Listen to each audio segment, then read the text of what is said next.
Mga kapatid sa pananampalatayang Islam, tunay na ang lahat ng papuri at pasasalamat ay para lamang kay Allah subhanahu wa ta'ala. Sa Kanya tayo pumupuri, sa Kanya tayo humingi ng tulong, at sa Kanya tayo humingi ng kapatawaran. Tayo ay nagpapakupkup kay Allah subhanahu wa ta'ala mula o laban sa kasamaan ng ating mga sarili at pinsala o dulot ng ating mga gawain. Sino man ang gabayan ng Allah subhanahu wa ta'ala sa matuwid na landas ay walang makakapagligaw sa Kanya. Sino man ang Kanyang iligaw ay wala tayong makikita o mahanap na maggagabay sa Kanya tungo sa matuwid na landas.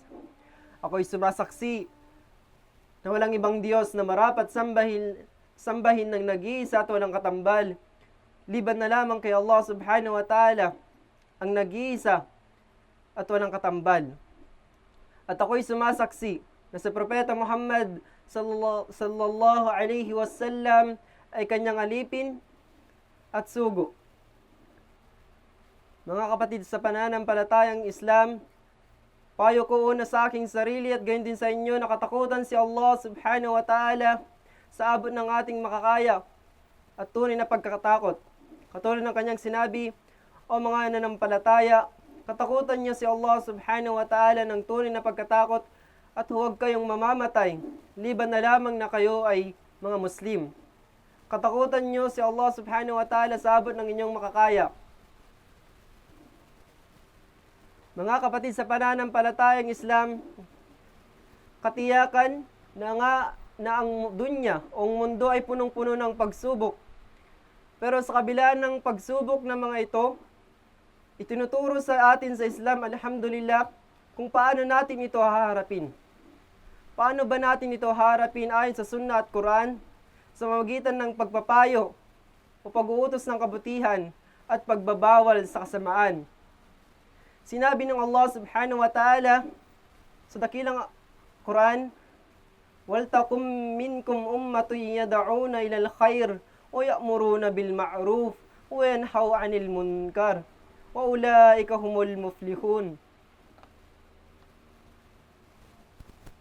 Marapat na may lumitaw sa inyo o magkaroon ng grupo sa inyo na nag-aanyaya tungo sa lahat ng kabutihan, na nag-aanyaya sa lahat ng kabutihan at nagbabawal sa kasamaan. At sila yaong mga magtatagumpay. Unang-una sa lahat, ang marapat na ianyaya natin na kabutihan ay ang pagsamba ng nag-iisa at walang katambal. Ang pagsamba kay Allah ng nag-iisa at walang katambal at pagbabawal sa kasamaan ng shirk, sa kasalungat nito sa mga tao, sa ating pamilya, kamag-anak. At gayon din sinabi ng Allah subhanahu wa ta'ala, وَتَعَاوَنُوا عَلَى الْبِرِّ وَالتَّقْوَى وَلَا تَعَاوَنُوا عَلَى الْإِثْمِ وَالْعُدْوَانِ وَاتَّقُوا اللَّهَ إِنَّ اللَّهَ شَدِيدُ الْعِقَابِ. Sinabi niya, magtulungan kayo sa kabanalan at pagkatakot kay Allah subhanahu wa ta'ala. Pero, huwag kayong magtutulungan sa pagkakasala at paglampas sa mga hangganan ng Allah subhanahu wa ta'ala. Katakutan niyo si Allah. Tunay na si Allah ay matindi sa Kanyang parusa.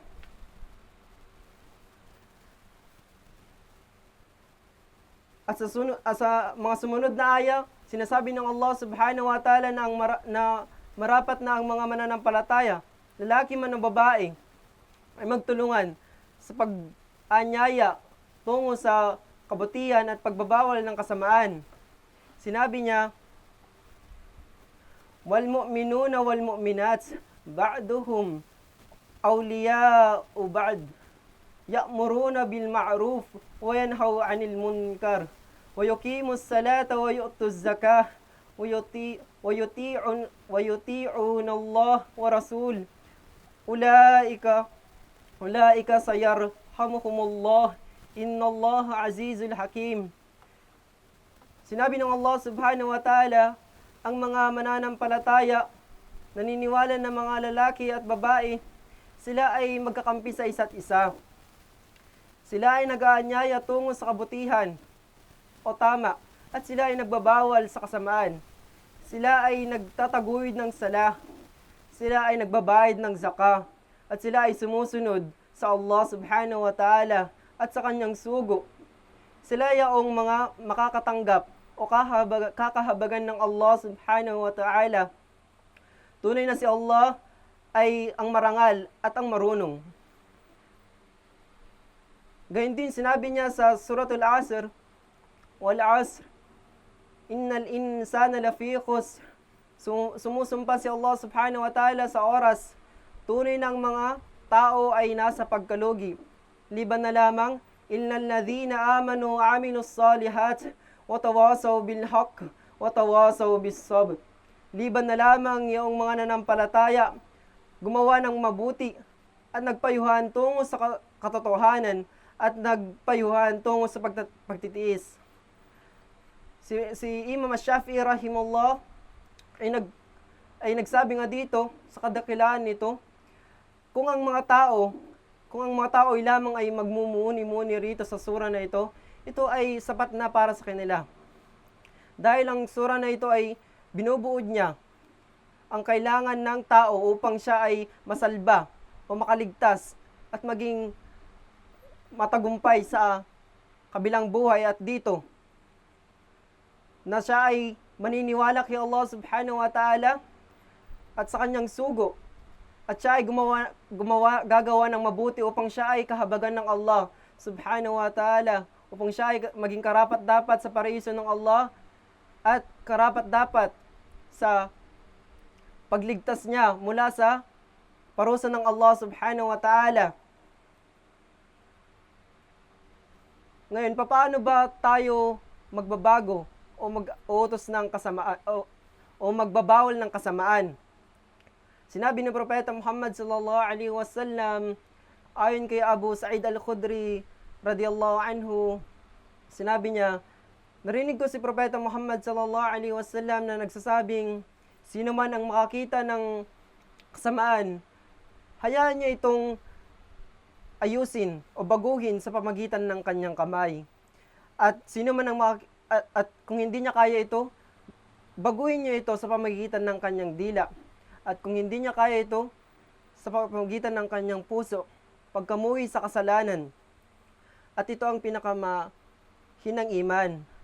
Na kung ito'y pagmumunihan natin, mga kapatid sa pananampalatayang Islam, nagbigay si Propeta Muhammad sallallahu alaihi wasallam ng karunungan dito na kung paano natin ipagbabawal ang kasamaan na naayon sa otoridad natin, gayon din sa kaalaman at sa sitwasyon. Hindi basta-basta yung magpapayo tayo ng padalos-dalos. Dapat na magpayo tayo ayon sa ating kaalaman at otoridad at sitwasyon. Gayon din sinabi ni Propeta Muhammad sallallahu alaihi wasallam, nulat ni Anas radiyallahu anhu, sinabi ni Propeta Muhammad sallallahu alaihi wasallam, tulungan mo ang iyong kapatid, siya man ay nang-aapi o inapi. Ang sahaba niya ay nagtanong, Ya Rasulullah, o sugo ng Allah, tutulungan ko siya kung siya ay inapi. Pero paano naman kapag siya ay nang-aapi? Kanyang sinabi, ikaw ay magbawal o pumigil sa kanya sa pang-api, sa kanyang sarili at sa iba. Yan ay ang magiging tulong mo sa kanya. Kaya kapag tayo ay linapitan ng isang brother na gustong magpapayo, na siya ay nangapi sa kanyang sarili o kaya sa kanyang kapwa, ay gusto niyang magtawba, payuhan natin siya kung kinakailangan, kung may alam tayo rito at may kakayahan tayo. Pero kung wala, i-advise natin siya sa iba na mas maalam sa atin, inshallah. Ganun natin siya matutulungan.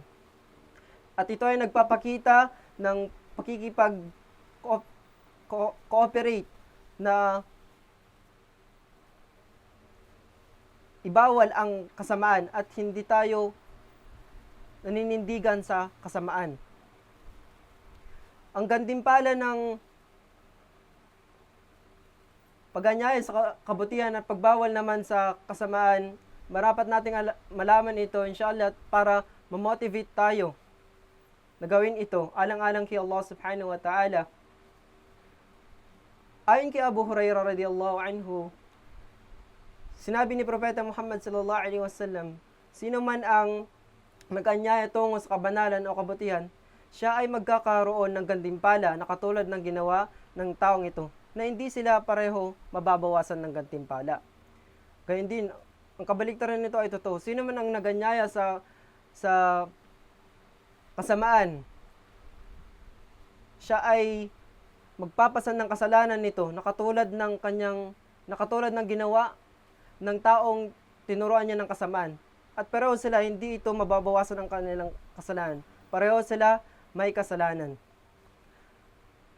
At gayon din ang isa sa mga gantimpala nito na nabasa natin sa naunang mga talata, sila ay magiging matagumpay, yung mga nag-aanyaya tungo sa kabutihan at nagbabawal sa kasamaan. At gayon din, sila ay kakahabagan ng Allah subhanahu wa ta'ala ayon sa naunang aya. Sila ay kakahabagan kapag sila ay nag-aanyaya ng kabutihan at nagbabawal ng kasamaan. Alhamdulillah. Aqulu qawli hadha wa astaghfirullah wa lakum. Alhamdulillahi wassalatu wassalamu ala rasulillah.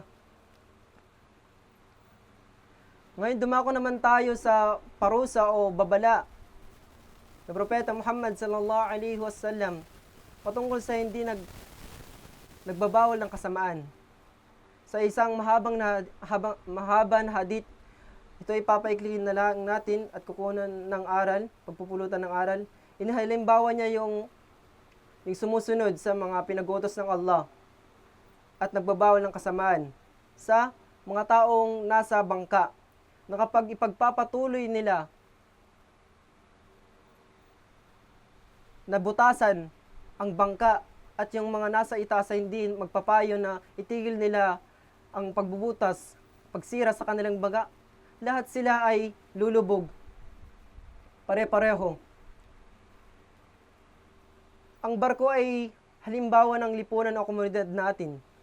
Ang mga taong nagbubutas ng barko ay tulad ng mga gumagawa ng kasalanan at kasamaan. Ang pagpigil sa kanila ay ang pag-uutos ng mabuti at pagbabawal ng masama.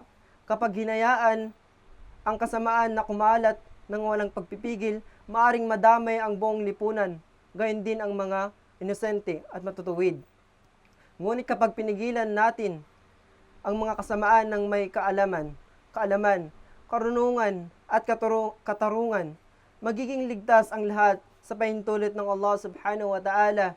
Insha'Allah, tunay na ang pinakamainam na pag-uutos ng kabutihan ay ang iutos na sambahin si Allah subhanahu wa ta'ala na nag-iisa at walang katambal at lumayo sa bida at maksiya. At totoo naman ang kabaliktaran nito. Tunay na ang pinakamasidhi, ang pinakamatindi na dapat na ipagbawal natin na kasamaan ay ang pagsamba o pagsamba ng iba liban pa kay Allah, ang bida at paggawa ng kasamaan. Naway bilang tayo ng Allah subhanahu wa ta'ala sa nagtutulungan sa pagsamba sa Kanya na nag-isa at walang katambal, paninindigan sa sunnah, pagiging matuwid at sa pagkatakot kay Allah subhanahu wa ta'ala.